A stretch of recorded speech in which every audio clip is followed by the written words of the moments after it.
Hello and welcome, Star People.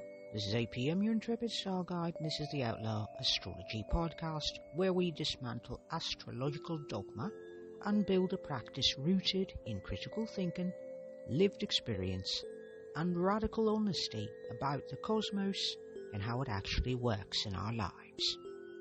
So today's focus, we are going to be looking at squares and oppositions, the so-called hard aspects, and how they've been cast as the villains of the birth chart for centuries. Today we're going to ask whether that framing is doing us more harm than good, and whether the aspects we've been taught to dread might actually be the ones quietly building us into who we need and want to become. So, some context here. We spent the last few episodes reframing squares as creative friction and oppositions as invitations to wholeness and integration rather than fragmentation. So today, we're going to bring it home. Real chart territory. Questions about character, grit, and the pivotal moments in our lives that rarely arrive gift-wrapped. Before that, some housekeeping. If this is episode 167, and this is the closing episode of Arc 2 and the friction myth. And so next week, we're going to begin Arc 3. So stay subscribed so you don't miss it. And if this series has shifted something for you, leave a review wherever you listen to podcasts. Share it with someone whose astrology education deserves better than Saturn square Sun equals suffering. And join us on Instagram, YouTube and Pinterest for ongoing astro conversations. And there's also a newsletter, free and paid. Free comes out new and full moon, and the paid version has an archive of over 600 posts and over almost 100 of a private podcast for that particular newsletter. And once again, free and paid. All links in the show notes. And so, if you've ever looked at your chart and felt quietly ashamed of all those squares or quietly exhausted by your oppositions, this episode is for you. We're not here to toxic, positive and white light our way through difficult planetary or life circumstances and dynamics. We're here to look at them honestly and see what they've been actually doing all along. And with that, onward. So,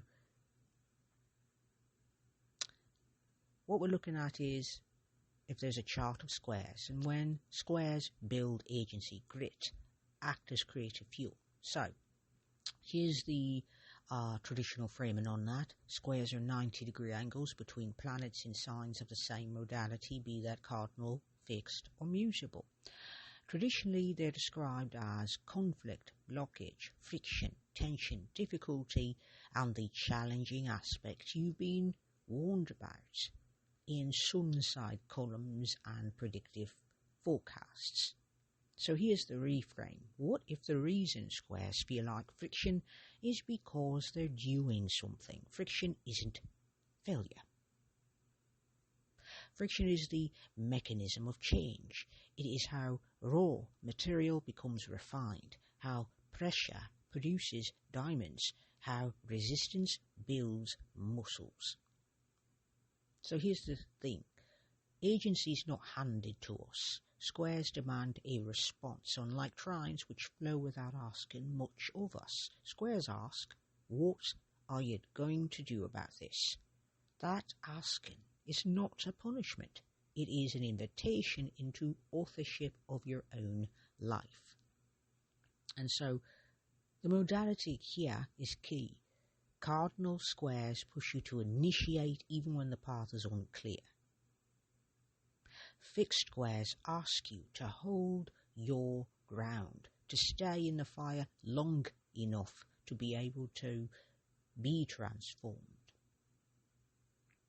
Mutable squares ask you to adapt, to release attachment to how you thought things would go.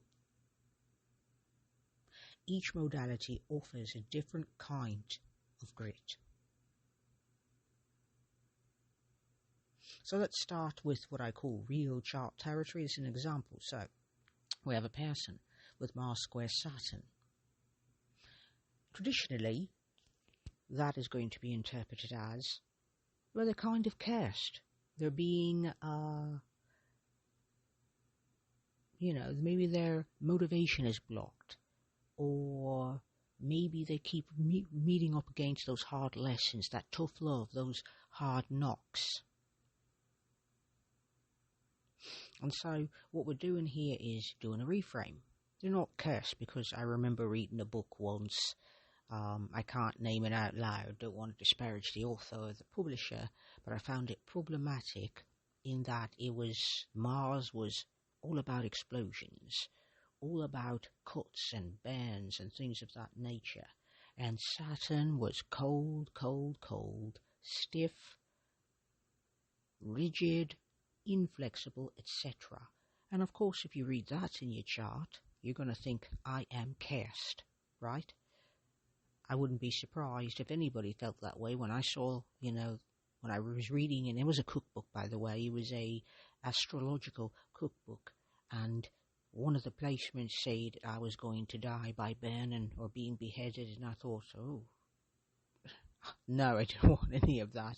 By the way, astrology, as fascinating as it is, it cannot tell you the day of your day of your death. I mean, we know your birth, but it can't tell you when you're going to die or any of that sort of thing. So it was very distressing when I read the book. Mars square Saturn is frustration. It is your motivation is just not there, or it's being pushed against. It's being in a way that's not useful, not helpful. It's like you're trying to advance, but you can't because there's a block, an obstacle, something rigid that just won't move, you can't get around. So you might feel you're cursed if you have this particular example, but just because Mars square Saturn is in the chart doesn't mean you're cursed. What's being asked of you is that you develop discipline without rigidity, drive without being reckless, ambition without burning everything down. That's it. Most of the people who've built something lasting in their lives have aspects like this in the charts, and so the square is the teacher, not the obstacle. So let's use a T-square as a case study. So once again, a T-square is two planets in opposition with a third planet squaring both the opposing planets. It is often described as a pressure point, a test of chronic stress. Yet a T-square is also a focal point. All that tension has somewhere to go.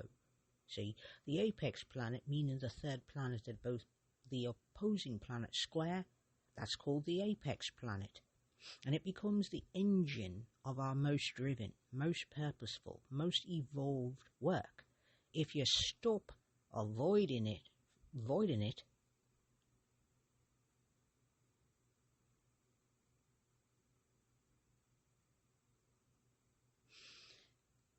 you can gain rewards. Now, I know of a person who's got a pretty wild T-square in their chart, and it is Moon opposing Mars with Uranus as the apex planet. And usually, if that opposition Moon-Mars is happening, there is usually the tension between the two, but it has a spilling point here with Uranus as the apex, which means that Moon wants safety. And that Mars has its energy being pushed out. Now, by the way, the Moon is in Aquarius, so at heart, being a little, scientific, cool-headed, keeping our feelings close to the vest sort of vibe, that's what feels safe. The aloofness to step back when things become overwhelming, so withdrawing. And then there's that Mars in Leo. Mars in Leo wants to be seen and heard. So you see the tension here. Moon wants to hide and withdraw and stand outside, and Mars wants to be the center of attention, wants to be seen, wants to be heard, and wants to be acknowledged. That's what feels good for it. those two energies are not absolutely playing nicely together. But then there's Uranus there in Scorpio, by the way, sign of its exaltation. And what that means is those two energies now have a spigot to vent, because heat, let's call this heat like a steam engine, if it doesn't have an ability to vent, it will explode, because all of that internal energy is just compressing on itself, and one day it's just going to go boom, and that's how it is. But with Uranus and Scorpio,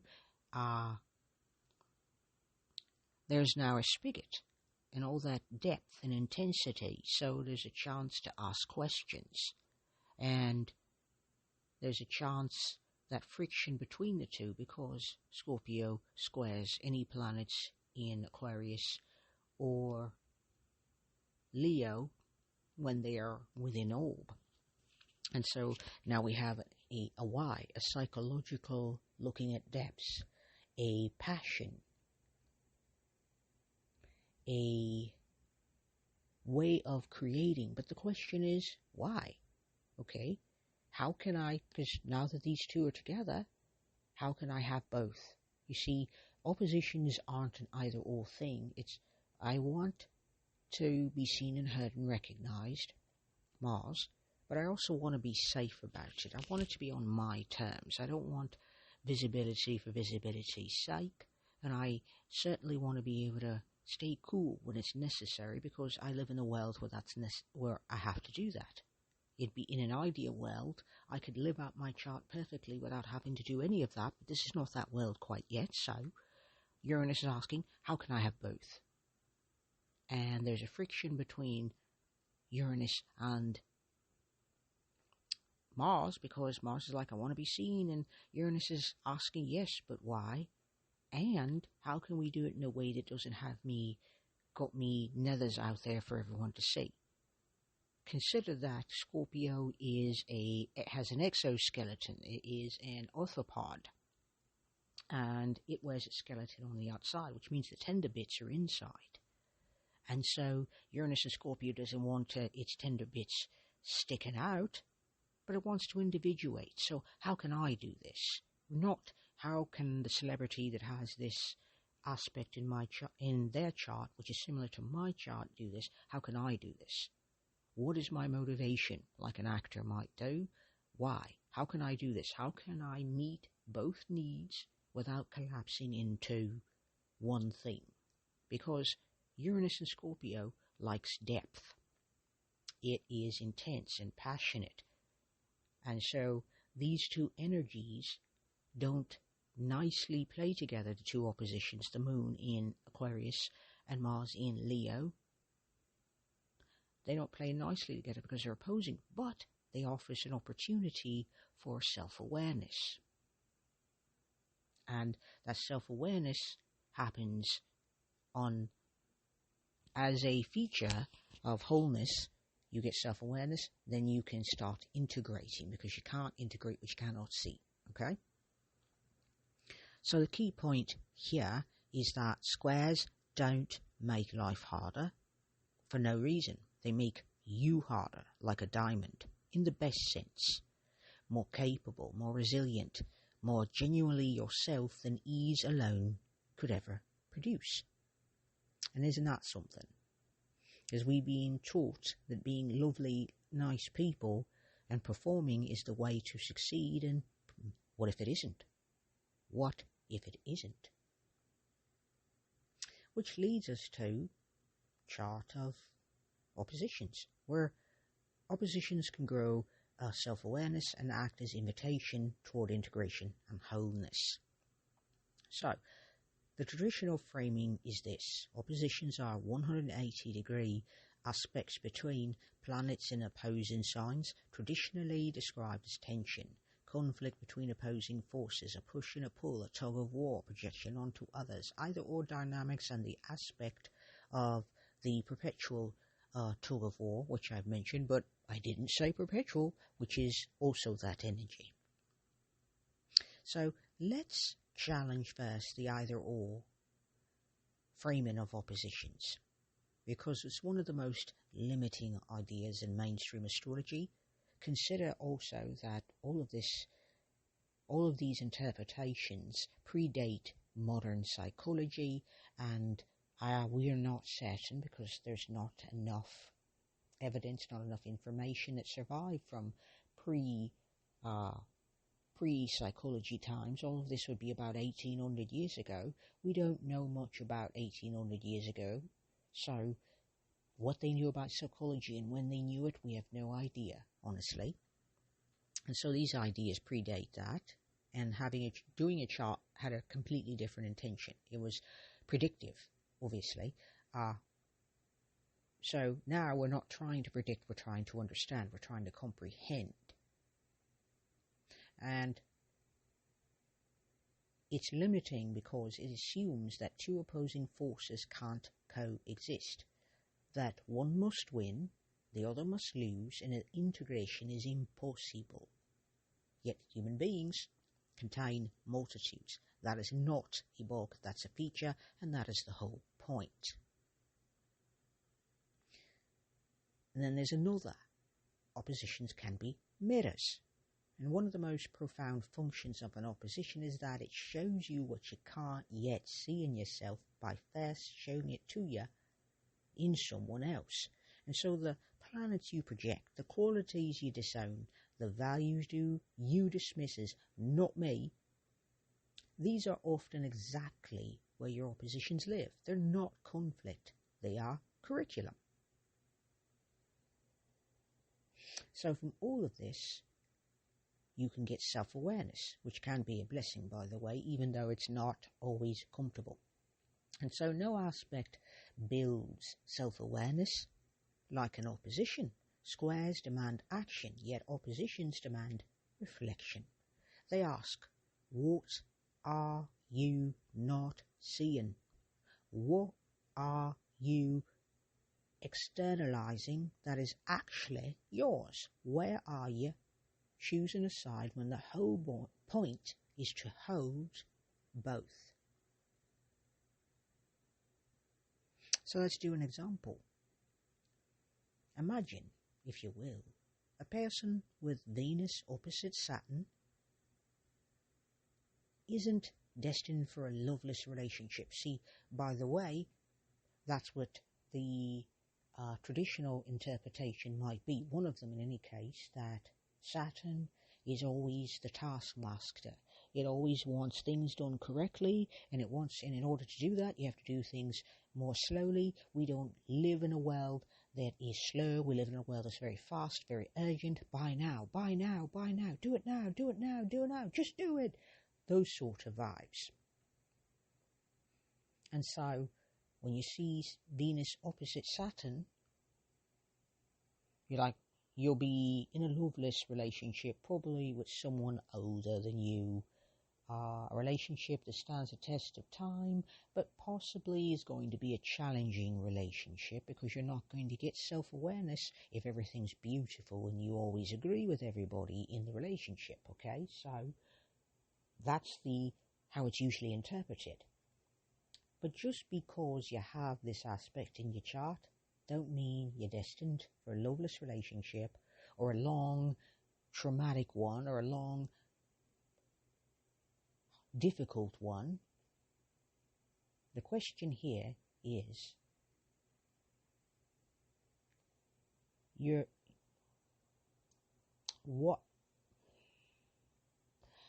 the thing. What's being asked is to reconcile desire with discipline, intimacy with boundaries, softness with structure. So basically, Venus is all about the love. It's all about the intimacy, but it's not interested in loving everybody, contrary to the belief of some of the meme astrology you're going to see out there. Venus loves everyone. No, that's Neptune. Neptune has goodwill toward all because it is a shamanic planet, an outer planet, and it's a transpersonal planet.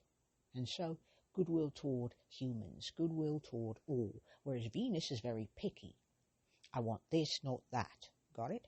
So, the planet of love, beauty, and harmony is not attracted to every bloody thing. Opposite Saturn, the taskmaster, the hard lessons, the tough love, and you get love, but you get it at the expense of ease. You're going to have a long relationship. This is all traditional. Long relationship, yet it's going to be difficult the whole way. So that basically sounds fated. You're fated to a difficult relationship that you're going to have to push through and white knuckle in order to have anything. And so what's happening here is the opposition doesn't create the wound. So this is a wound, is what it sounds like. What's actually happening is that it marks the exact territory where integration, when it comes, will feel like coming home. So all of that to say, just because you got Venus opposing Saturn doesn't mean you're destined to a loveless life, loveless relationship, being in a loveless relationship, being in a difficult relationship. None of that has to be true.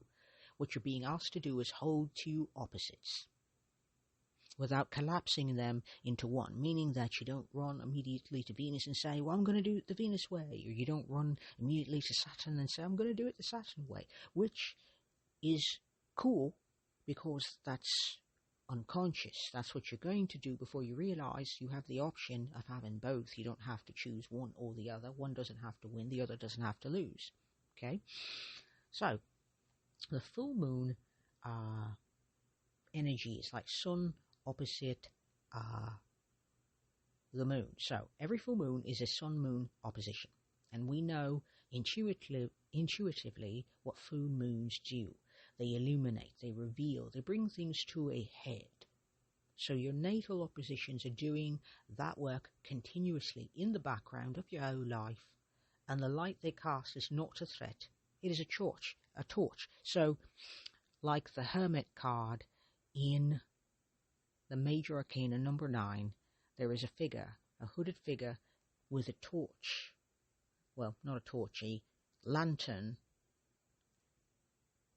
out in front of him. And he is basically a guide, lighting the darkness a few steps at a time so you can get through safely. So that is what an opposition can do for you.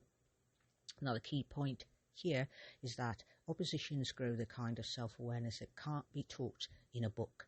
They hand it to you through lived experience, through the people who mirror you, through the moments when you finally stop fighting the other side and ask, what if this is me as well?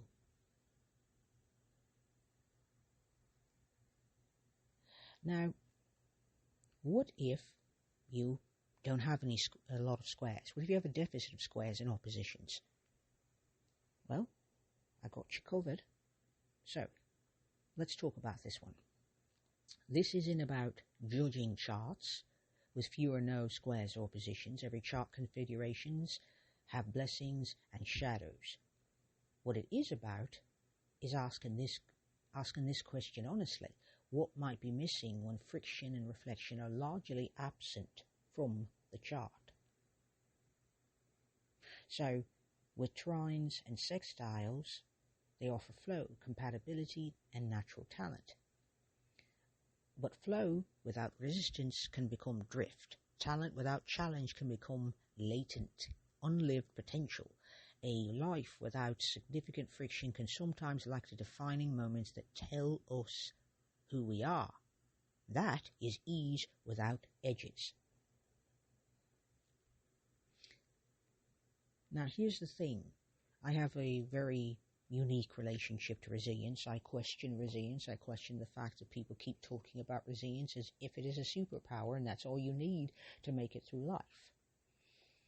With that being said, I will say this. Grit, which is a form of resilience, it's adjacent to resilience, is not built in comfort, okay? So self-awareness doesn't tend to deepen when everything and everyone agrees with you and everything's hunky-dory, okay? So the capacity to hold tension, to stay present in difficulty, to integrate opposites, these are muscles, and muscles require resistance, as we all know, to develop. And so that means that you're picking up weights that feel slightly uncomfortable for your muscles to work with, because that will build strength, that will build endurance. You don't run a marathon immediately on your first day, you work up to it. You start small and uncomfortable and slowly build yourself up to being able to run a marathon. You don't lace up your trainers and run out the door with no stretching and no preparation thinking you can make this work and then come home practically winded and feeling quite ill. You have to build your endurance to that, and that is what so-called hard aspects are asking of you. So see it as a question, not a verdict. So if your chart is relatively free of squares and oppositions, the question isn't, am I less evolved? It's, where are you seeking your friction? Where are you deliberately choosing challenge? Where are you finding the opposition that builds self-knowledge? See, life has a way of providing it regardless, through transits, through relationships, through circumstance. So the key point here, the absence of hard aspects in the chart don't mean an absence of difficulty in life. It means the friction may need to be consciously sought after rather than automatically provided, which is its own kind of work. And worthy work, by the way. So, what squares and oppositions, what do? What are they inviting us to look at? Let's talk about pivotal life challenges or changes. So, here's the pivot point, the most significant turning points in our lives, the moments after which nothing is the same, are almost never soft aspect moments. They're squares, oppositions. They're the moments when something had to give and did. So, squares are crossroads. Squares don't let you stay where you are. They create, through internal pressure, that staying still becomes more uncomfortable than moving. And this is how they function. This is where they function.